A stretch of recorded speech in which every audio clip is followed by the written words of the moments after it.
Hello, everyone. This is Debbie Happy Cohen, founder of Joy-Based Living, attempting to take a very complex topic and break it down so we can navigate it and heal it. So the topic is the two main lies codependents tell themselves that keep them stuck, especially if the person is also dealing with CPTSD, CPTSR. Look at the commentary to find out more information about those. I won't go into them here. The important thing to know here is that if joy wasn't so big, if it wasn't such an important, integral essence of our nature, we wouldn't even be having this conversation because codependency wouldn't feel so bad. It's because joy feels stuck. Joy is stuck. We want to be the heroes to set her free within each of us. We can only control what we do within ourselves, not what other people do within themselves. So setting it free inside of ourselves actually frees other people to do the same if they're open and willing and wanting to do so. So as far as this little map, lie number 1 and lie number 2 actually work together. Lie number 2 is dependent on lie number 1. So I'm going to do a reveal in a minute, but let's go through a couple things right now. Lie number 1 is about others, and it's like a toxic naivete. And the person who's codependent splits themselves by saying to themselves, well, there's a good side and a bad side to that person. Everyone has goodness in them. There's like a toxic naivete. It's not that bad. I can handle it. Yeah, they have my best intentions at heart. Now, those words aren't so problematic except for when they're lies. Those words aren't problematic except for when they are denials of, a lot of people who've been through a rough situation in a relationship will say, I knew something was off. This person who is inside of lie number 1, this often started in very, very early childhood where, let's say mom was really sad or dad was really mad, raging, or, other way around, whatever, doesn't matter. A little child cannot see their parents as bad because their survival is at stake. So lie number 1 is, my parents love me. Now, maybe they love you, but then lie number 1 is, my parents have my best interests at heart. No, if your parent is raging and depressed all the time, they have their survival at heart. They don't have your best interests at heart. I know, big blow to the psyche there, if you haven't handled that yet. So I'm guessing that if that's too much for you to handle, you probably wouldn't be watching this right now. This person who's living lie number 1 has a tendency to see the other person's goodness and greatness and their potential. So they overlook their own feelings. The sense inside of you when you're in lie number 1 is a sense of ambivalence sometimes. There could be overt or covert cruelty happening, but you're just kind of like, oh no, it'll get better. It's all right. This other person is the harmer, is stealing your story, but you're letting them. So, okay, I'll do a reveal here now. Okay, we're gonna remove this if I can do that. There we go. Reveal number 1. So, somebody who was processing his experience the other day said to me, well, how do I stay optimistic? if I'm busy seeing reality for what it is.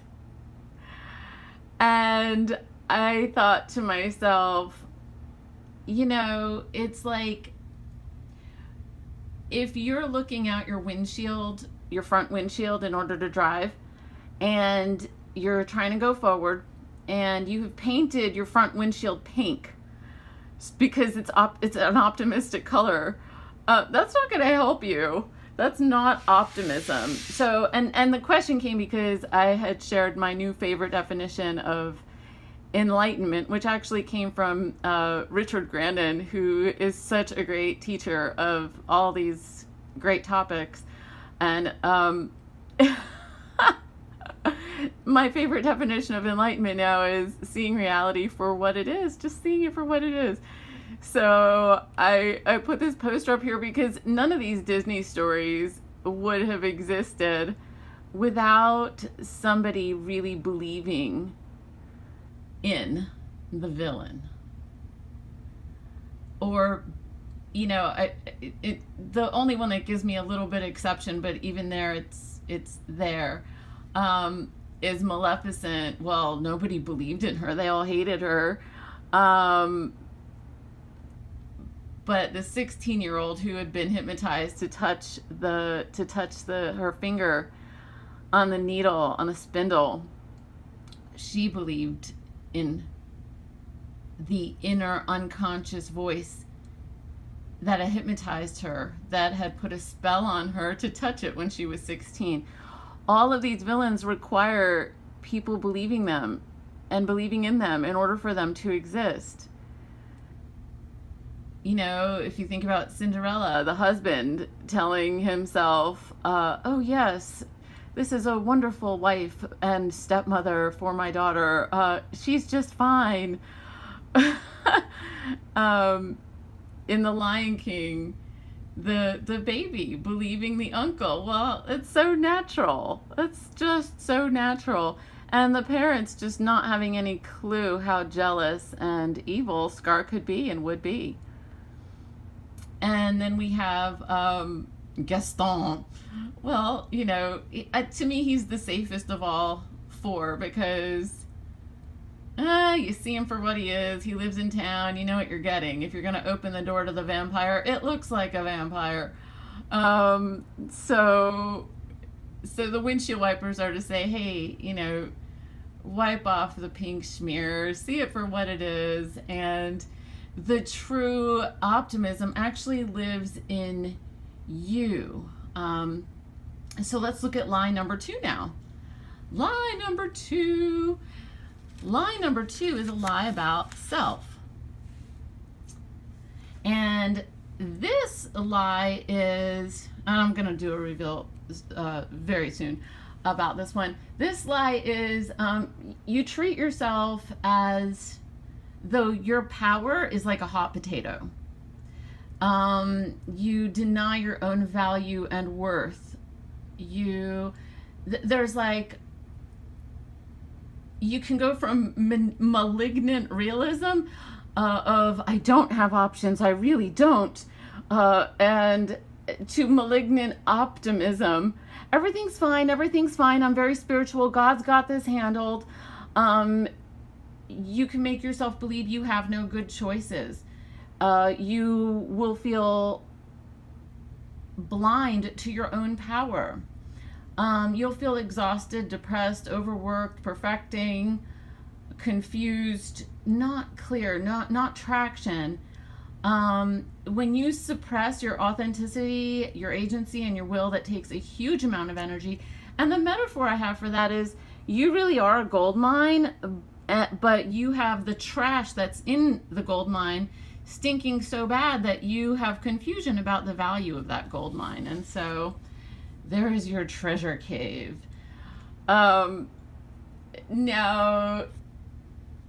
the way that lie number 1 and lie number 2 work together is lie number 1, if the little kid is telling themselves it must be my fault that mom is unhappy or dad is enraged or angry or whatever, lie number 2 is therefore it's my fault.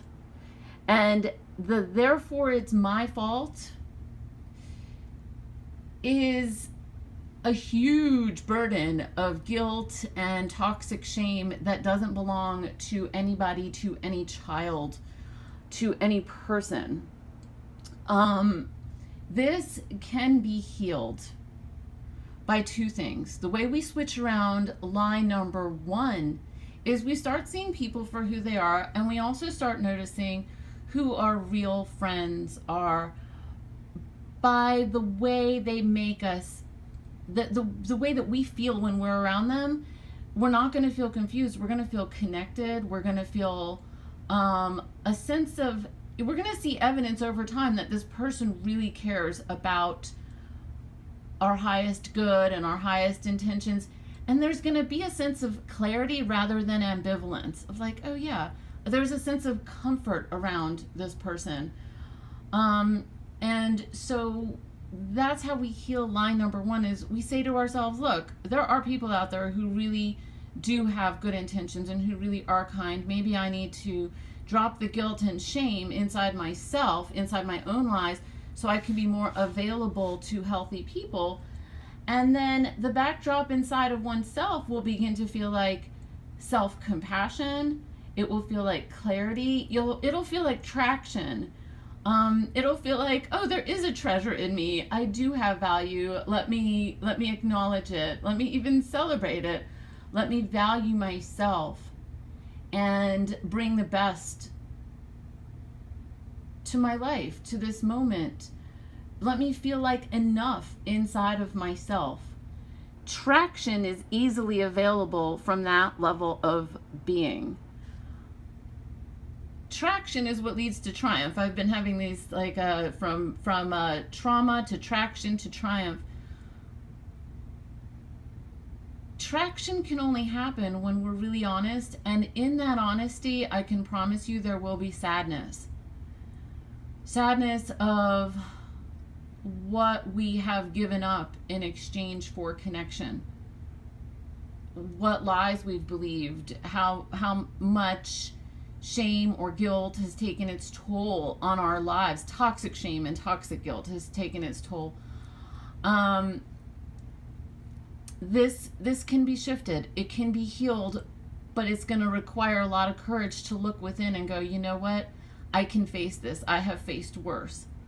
I'm worth facing myself in all of my glory and in all of my mess.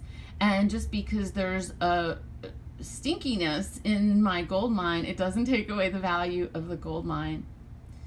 So I always like to leave these particular kinds of videos with resources. Please check out Pete Walker's books, CPTSD and the Tao of Fully Feeling, and also the 12 practices in the joy-based living. There's an ebook called 12 Practices. That ebook is like foundational. It just has 12 foundational practices that you can use now and apply now and have them for the rest of your life. They have to do with honoring yourself and developing clarity and moving forward with more of a full sense of who you really are. I believe that you deserve the very best, that the joy in you deserves to flourish and live fully through you as you. And I believe the same for me. I wish the same for everyone in the whole world. The fact that you're here is such a testament to the changes that are going on in humanity. I'm so grateful to be able to have this conversation with you. Thank you.